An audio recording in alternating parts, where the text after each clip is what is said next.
प्राचीन समय की बात है। किसी गांव में एक गरीब ब्राह्मण अपनी पत्नी के साथ निवास करता था। ब्राह्मण अत्यंत निर्धन था और उन दोनों के लिए 2 वक्त की रोटी जुटा पाना भी काफ़ी मुश्किल होता था। इस गरीबी के बीच जैसे तैसे दोनों अपना गुजर बसर कर रहे थे।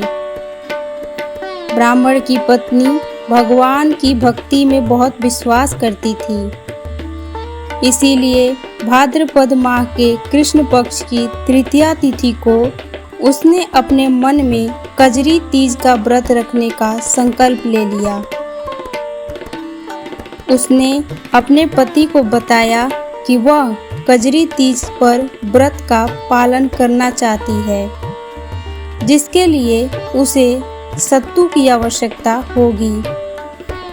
ब्राह्मण की पत्नी ने आगे कहा कि आप मेरे लिए कहीं से सत्तू ले आएं, ताकि मेरा व्रत संपूर्ण हो सके। पत्नी की बात सुनकर ब्राह्मण काफी चिंतित हो गया, क्योंकि उसके पास सत्तू खरीदने के लिए धन नहीं थे।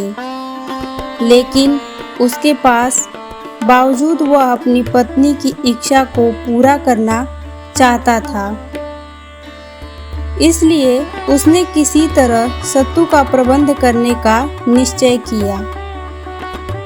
इसके बाद ब्राह्मण साहूकार की दुकान पर पहुंच गया और वहां उसने देखा कि साहूकार सो रहा है।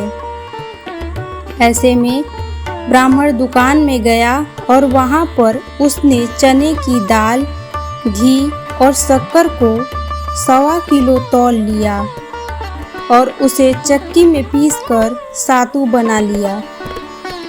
जब वह सातू लेकर वहां से जाने लगा, तब साहूकार की नींद खुल गई और वह चोर चोर चिल्लाने लगा।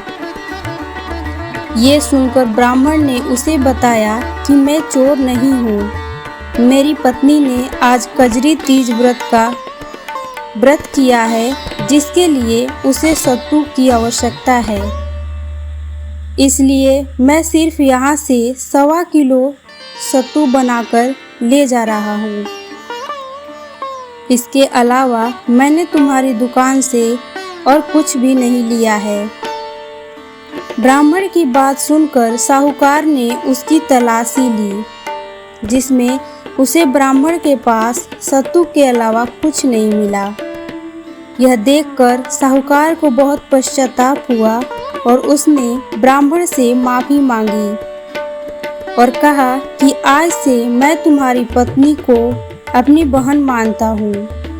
इसके बाद साहूकार ने ब्राह्मण को धन और घर का कुछ सामान देकर विदा कर दिया। इस प्रकार भगवान शंकर और माता पार्वती के आशीष से ब्राह्मण की पत्नी का व्रत पूर्ण हुआ। हम आशा करते हैं कि भगवान शंकर और माता पार्वती इसी प्रकार आप सभी की भी कृपा करें और इस व्रत को पूर्ण होने में आपको आशीर्वाद प्राप्त करें। इसी के साथ ये कथा समाप्त होती है।